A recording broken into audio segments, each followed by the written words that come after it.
Welcome to the Reseller Niche Podcast, a show for e-commerce buyers and sellers where we investigate unique categories of items being bought and sold and show how research equals knowledge equals profit. And now your hosts, Russ and Mo. How's the weather in Florida, Russ? Mo, it's getting a little warm, but we're used to it down here, as long as we're not in a Mickey suit. How's things over there? Nice. Actually, the weather's getting a little bit nicer, so nicer than it was last week. Awesome. Who do we have today, Mo? We have Claro. He's an expert with 1/6 scale figures.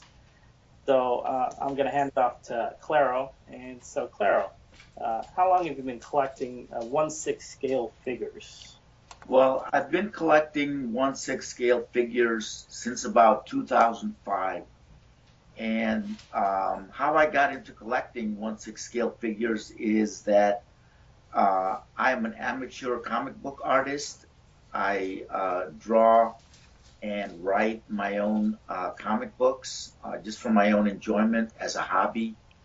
I've also been, as you know, as a kid, watching cartoons since I was, a child, and that got me into being interested in superheroes and characters. Okay, and just, I'm pretty new to this subject, just for everyone out there. Can you explain a little bit about what that means, 1/6 scale? 1/6 scale refers to a unit, and I don't know exactly what the unit of measurement is, but it's like a ratio.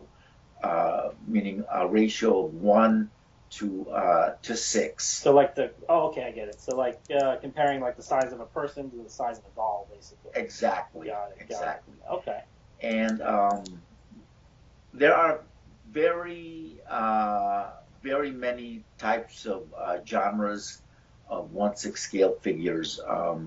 For example, there's a brand called Dragon that sells military figures of soldiers and dioramas. Also, there's the CY and Pool Girls, which specialize in very voluptuous type cosplay female heroines. I'm going to back you up just for a second there also.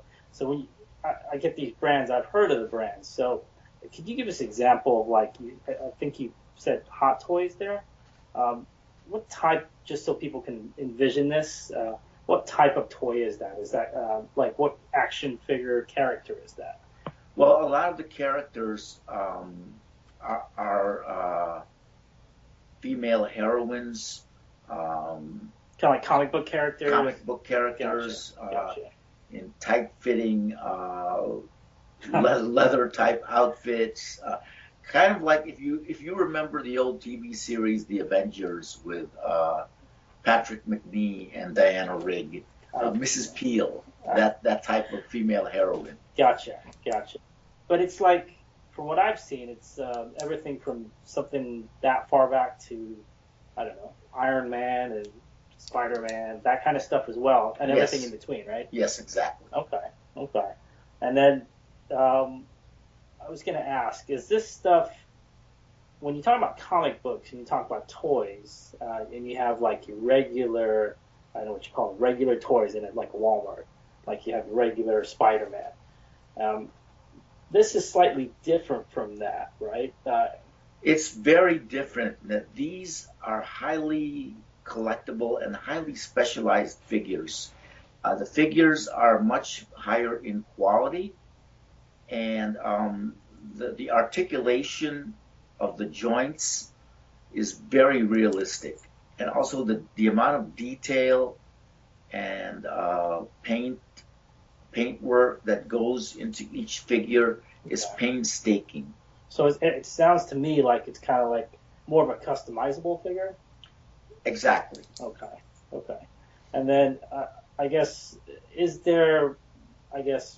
is it more geared towards like superheroes, or is it more geared towards not even sure how to describe this, but someone creating like their own character maybe, or their own, maybe making a model of themselves and their family. Is that something, or is that something that's not really done? It actually entails both aspects. Okay. Most of the characters are created by the makers, the toy makers, and some are licensed, such as Iron Man and Spider-Man. Those are licensed figures, but other figures were created specifically by the toy makers for their particular market. Okay.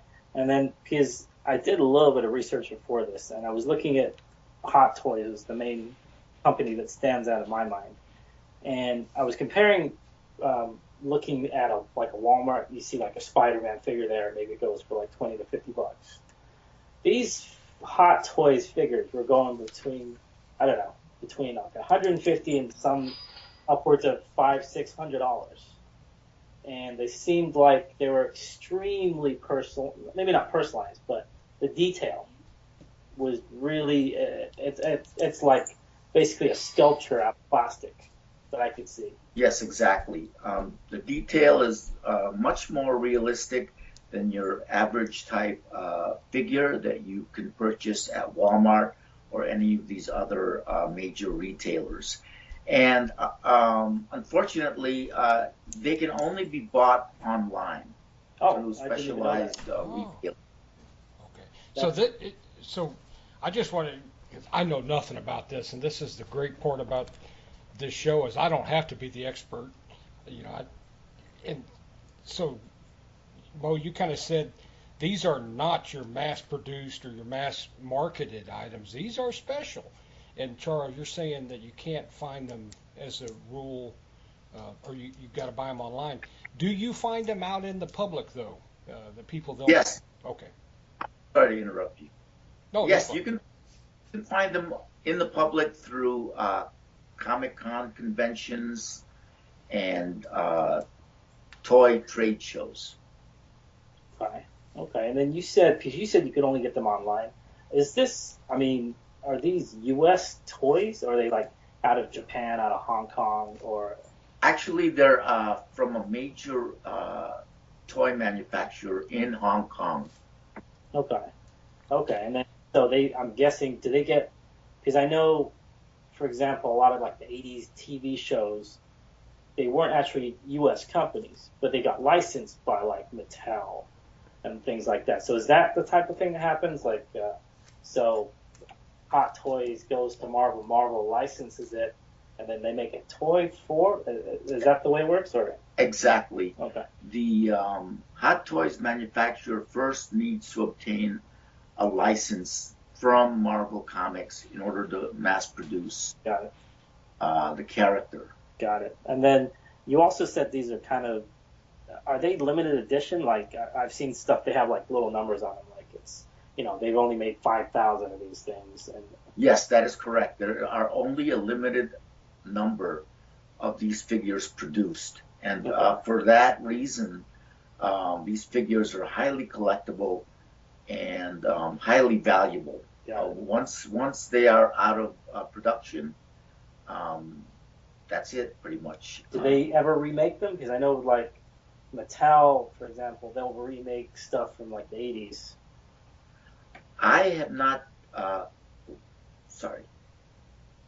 have not seen any reproductions or remakes. Once they make a line of characters and figures, that's pretty much it. Okay.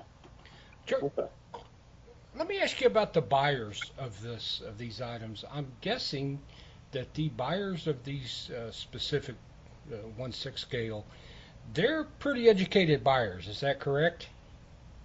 Yes, that can vary though. Some, like myself, have had a long experience with 1/6 scale figures, and some are just new to the hobby of collecting 1/6 scale figures. It varies, but for the most part, they are indeed diehard collectors. And is that more like when you say the diehard collectors? Is that more? I'm not even sure the names of any of I'm assuming there's specific artists in like comic books you have an author, so like people will follow the author. Yes. Is it the same way with 160? Like you have a specific artist that makes this, he makes this brand of, or this type of model, and people follow him, or is it they follow like Marvel, or they're following like the cartoon character? Well, I don't believe that, even though there are individual artists who work on the production of these figures, you don't necessarily know them by name. Okay. So actually, the collectors are mostly following the brand. Okay. And then like Hot Toys. And then who else other than Hot? Because I mentioned Hot Toys because it's in my head. Is there? Who are the I guess 2 or 3 other competitors to them?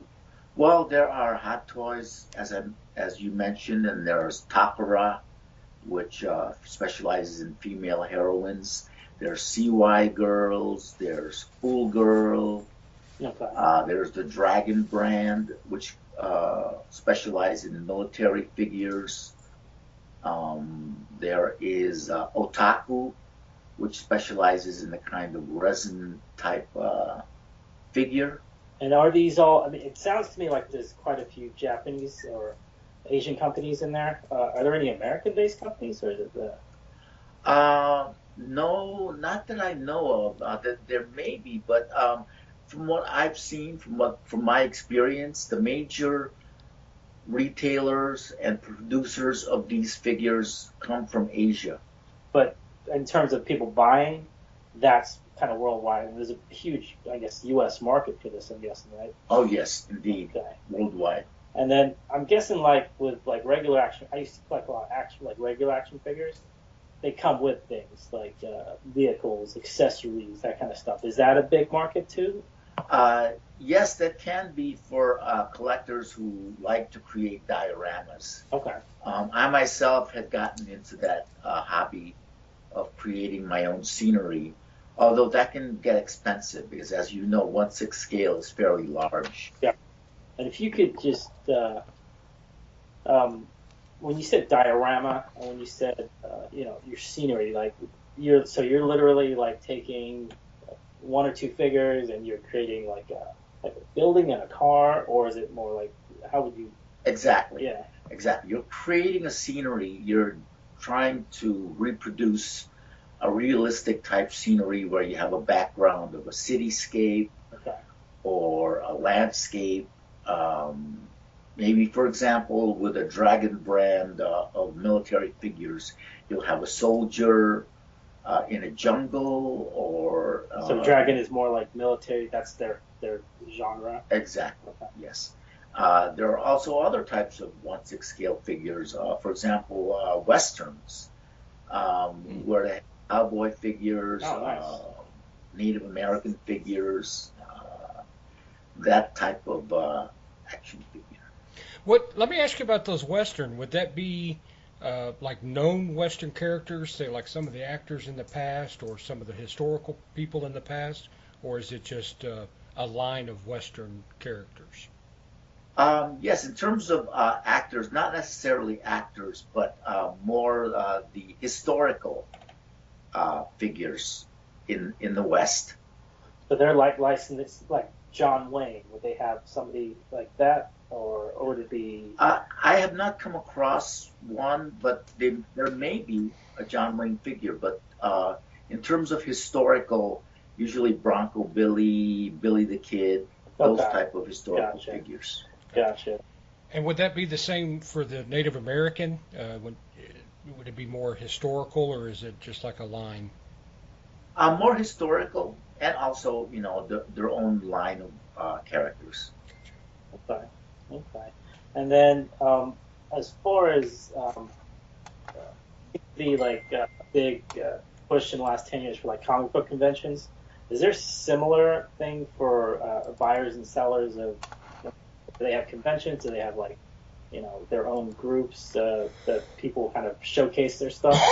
Yes, of course. Those are called the trade shows, and I have not had the good fortune to attend a trade show. However, there are some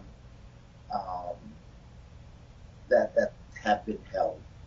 And in those events, people from the producers of those toy makers gather and they exchange information and they sell to the public. Okay. And that's another way for the buying public to purchase and collect these figures. Now, let's go back to buying just for a little bit. In terms of somebody, you said it's only online. Are you talking about like eBay, Amazon, Etsy, or are you talking about their specific website? There are of course there's specific websites, but mainly the main easiest way to obtain these figures is through eBay. Okay. Amazon to a limited extent, because Amazon actually has a different type of requirement for selling and reselling, and eBay they're much more flexible. Okay. And in those terms, and they're also worldwide. So eBay would be the best way to obtain these figures. Gotcha. Okay. And then I was going to ask about, because you sell on eBay and you buy on eBay a lot also. What I always ask is I always like to know, in terms of the best flip, something you bought for maybe minimal, sold for a lot. Do you have one that you could think of that stands out in your mind? Well, when you say minimal, I still bought it at a high cost. Yeah, it's a higher cost.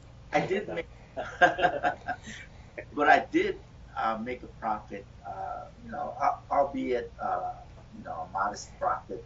It was a figure, I believe, from a line called Otaku. Okay. And these were resin figures, and it was a Viking princess characterization that was created by the manufacturer. It was not something that was licensed.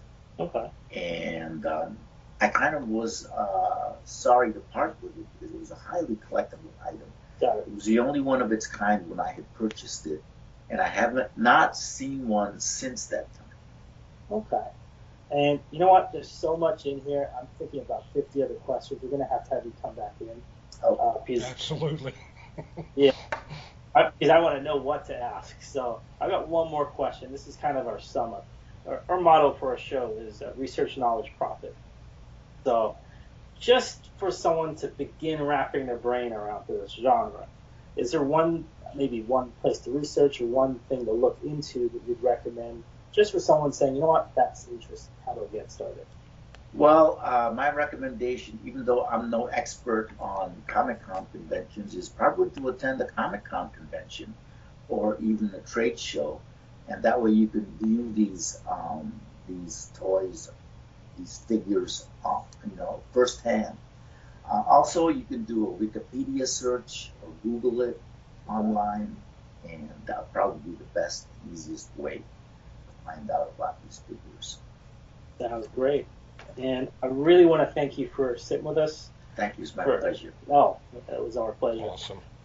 So from Russ and myself, we'd like to thank everyone listening, for listening to the Reseller Niche Podcast, and we will talk to you guys next time. Thanks. Thank you for listening to the Reseller Niche Podcast. Show notes and social media links are located at resellerniche.com. Please like and subscribe to us on iTunes.